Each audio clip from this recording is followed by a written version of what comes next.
Good morning, students. Today's topic is business objectives. So concentrate yourself. This is very important topic as far as OA level syllabus is concerned, as far as your exams are concerned. So concentrate yourself. We are going to read business objectives should be number one, specific. State exactly what is expected.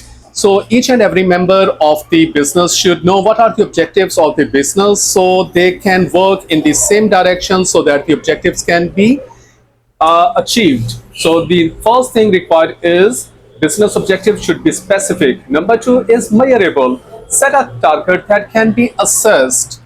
So the target should be like that can be assessed so that the performance and achievements of every member and department can be assessed. That is important, that is measurable.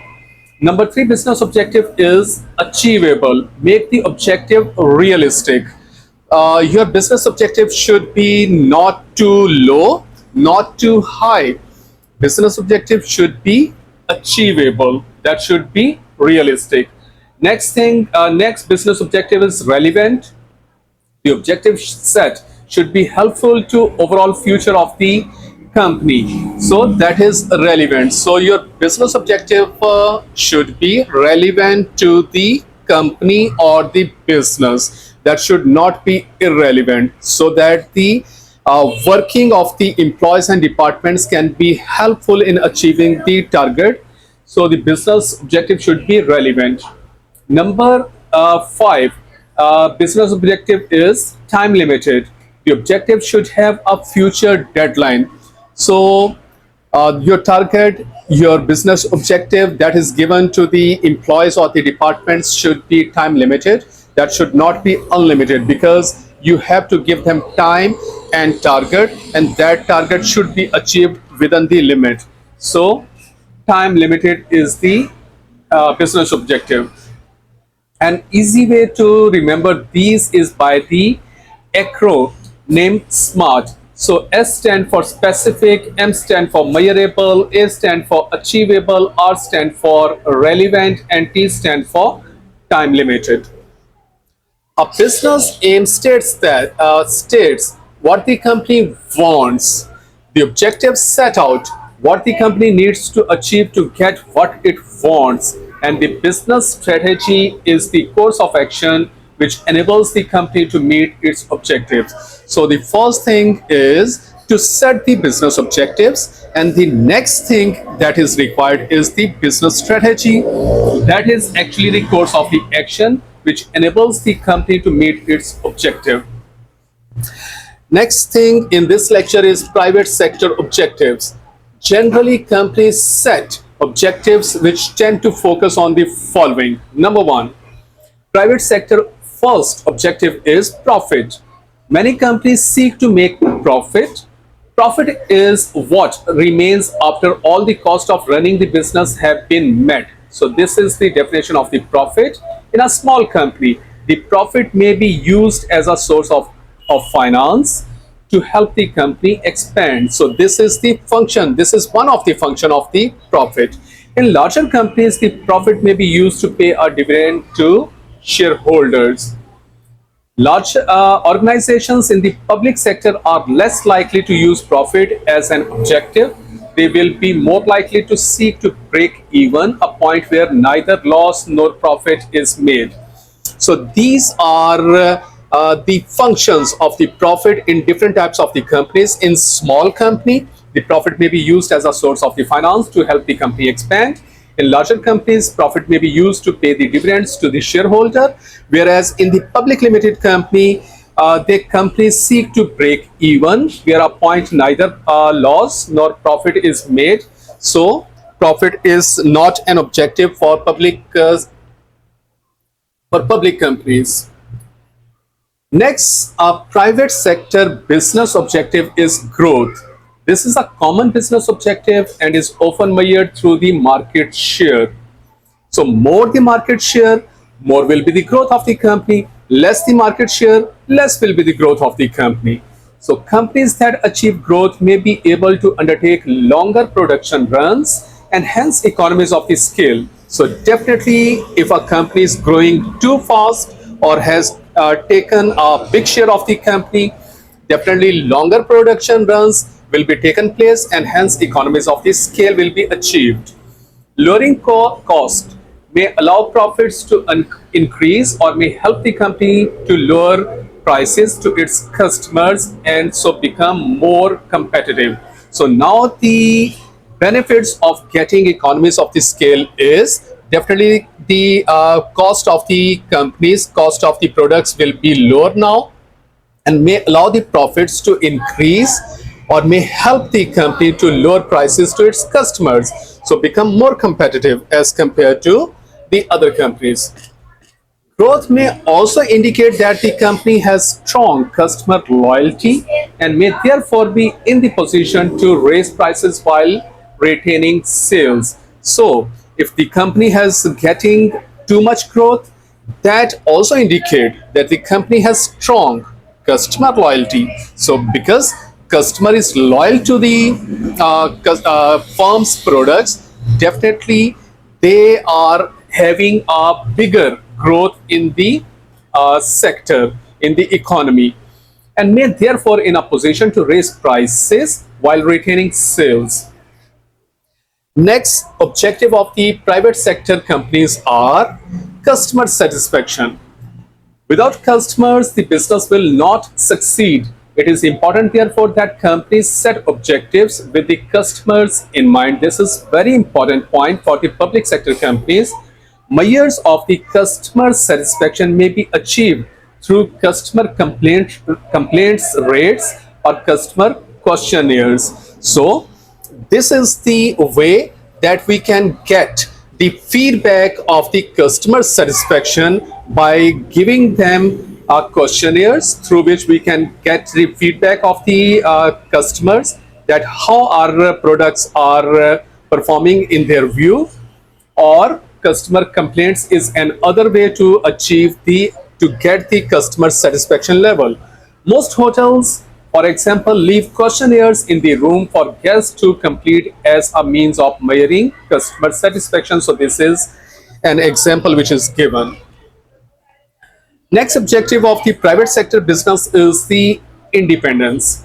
Small companies in particular may have been established by their owners so that he or she can be independent and make decisions rather than following someone else's instructions. So this is very important objective of private sector businesses. Normally people don't want to do job under someone else. They want to establish their own business, they want to establish their own setup so that they have not to follow someone other's instructions. So this is very important objective. Next objective is satisficing. In certain companies, ownership is extended to friends, colleagues, relations, and employees of the firms. Although it is important for the survival of the business to make a profit, the most important objective might be to provide employment and a comfortable lifestyle for members of the family.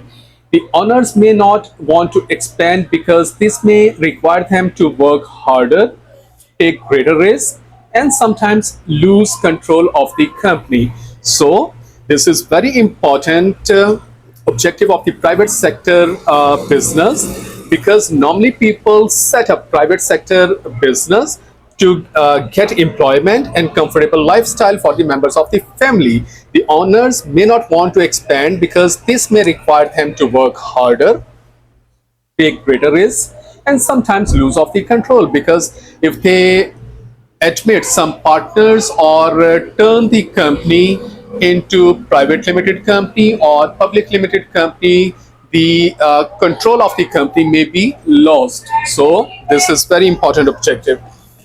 Next, private sector objective is survival. In the long run, all companies need to ensure that they survive in the market. So this is the very important objective of the private sector businesses, to survive in the market. During economic recession, objectives such as profit maximization and sales maximization may be unrealistic. The company may simply set survival as its priority. When? When during the economic recession, profit maximization and sales maximization may be unrealistic. The objective in this period is simply set survival as its priority. Next, private sector business objective may be ethos. The ethos of the company is the image it presents through the code of the conduct by which it operates.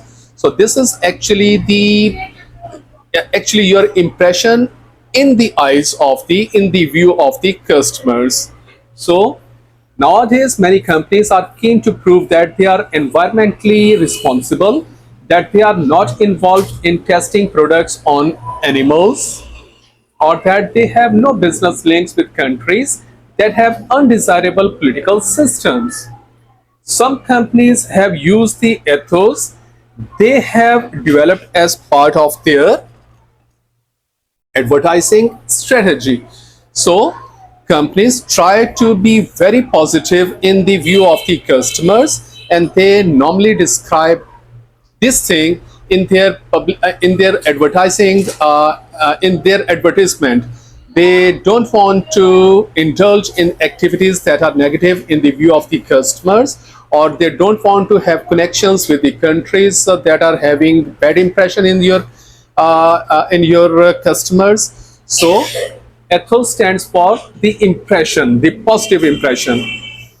Other objectives maybe include improved quality, greater productivity, improved efficiency, increased customer awareness, and customer loyalty. So these are some other private sector business objectives.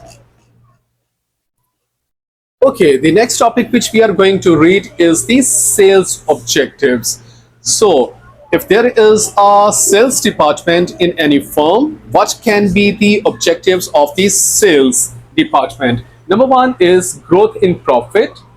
This is the first objective. This can be the first objective of the sales department. For example, a sales department may set an objective of 5% growth in the profits.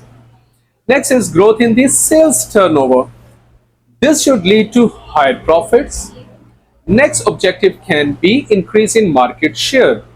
Increasing the market share of the brand from 7% to 10%. So this can be another business objective of the sales department. The market share is usually defined as the proportion of the sales made in relation to all sales in the market. So this is the definition of the market share. Increased market share could lead to higher profits. So definitely more the market share, more will be the sales and more will be the profit. Next, objective of the sales department may be expansion of the product range. Selling a wider variety of the products into more markets could be an indicator of a successful company. So normally this is a sign of a bigger company that is having more than one product or having a lot of products. So expansion of the product range can be an other objective of the sales department. Selling into more areas of the country or the world. So this can be an other sales objective. Next topic in the lecture is objectives of large businesses. In large business like a PLC, the shareholders, directors, managers, and workers are likely to be different people, all with different objectives. So, because in a public limited company, the role of the managers, the role of the shareholders, the role of the employees are different. So, we are going to read now. Number one point in the topic is shareholders are likely to want the greatest gain from their shares in the company. So whenever a person purchases the shares in a company, the main objective of the shareholder is to gain the greatest, to gain a greatest from their shares in the company. This is most likely to happen if the company maximizes its profits. So definitely if a company is getting more profit, definitely the shareholders will gain more and more from their shares in the company. Next point in the lecture is workers, managers, and directors are interested in how much they are earning, their condition of the work, because they are employees of the company. So their main objective is to get the higher income, to get the higher earning from the company, and they are more concerned with the working conditions, etc. Better pay and conditions of the work mean increased cost for the company. This could lead to lowering the profit. So, in a bigger company, in public limited company or private limited company, there is normally the contradiction. There is normally the conflict of the objectives of different sectors. So if employees are getting more, definitely the profit will be lesser, and there will be a conflict of the objectives of the shareholders. They will get less because less will be the profit, less will be dividend given to the shareholders. Next point is consumers. Consumers want better quality products at lower prices. So if the company is giving better quality products at lower prices, definitely sales turnover will be less, and definitely the workers, for example, directors, managers, and workers will get less salary because products are giving to the customers at lower prices, and in the long run shareholders will get less as in terms of the dividends on their shares. So next is environmental groups will want businesses to stop any activity which is likely to harm the environment. So these are the objectives of a large business. So there could be a conflict of the objectives between the different groups in the company and outside it. The final outcome might be a mixture of the different objectives. So this is the point. In a larger company, different sectors having conflict of the objectives, and overall there is a mixture of the different objectives in a bigger company. For instance, the PLC might profit satisfies. This means that it makes enough profit to keep shareholders happy but does not aim to maximize profit. It might then give all the directors far more expensive company cars than is necessary to keep them happy. It might also pay higher wages than is usual in the industry to keep the workers happy. So this is an example of the conflict of the objectives in a bigger company. Next point in the lecture is the objectives of the small business. Many small businesses aim to maximize their profits. This is the first objective of a small business. Many people own businesses because of the flexibility it gives them in terms of the working. They may be prepared to accept lower profits if, for instance, they can take time off when they feel like it. So these are the thinking of the people who are setting up a small business. Number one is to maximize the profit. This is the first objective.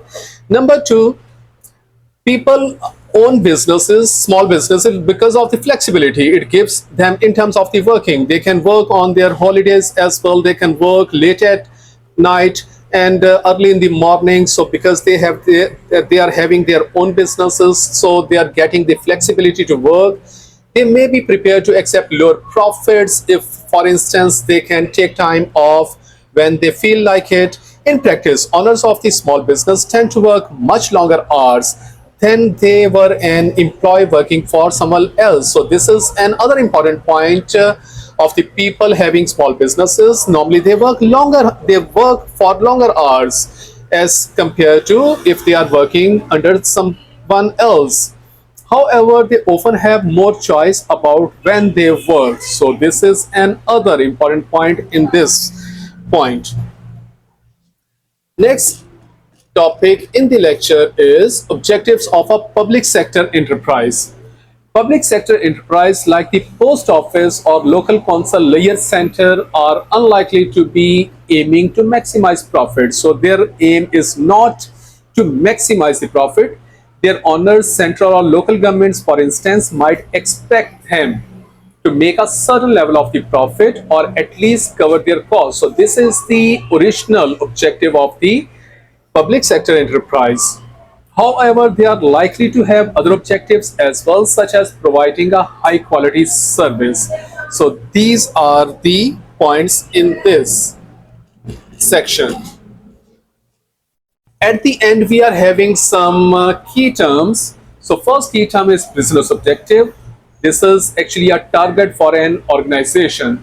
Next key term is business strategy, the course of the action which enables an organization to meet its objectives. Next key term is citizen charter, a set of the rights for customers through responsibilities imposed on the public sector and recently privatized organizations. Next term is dividend. This is the proportion of the profits paid to the shareholders as a reward for contributing capital to the company. Next key term is market share, the share of the total sales for a particular product obtained by any one business making that product.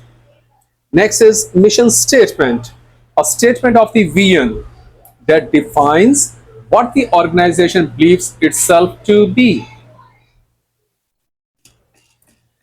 Next key term is private sector, the sector of the economy where all factors of the production are owned by private individuals and firms. Next key term is public sector, the sector of the economy where all factors of the production are owned by the state.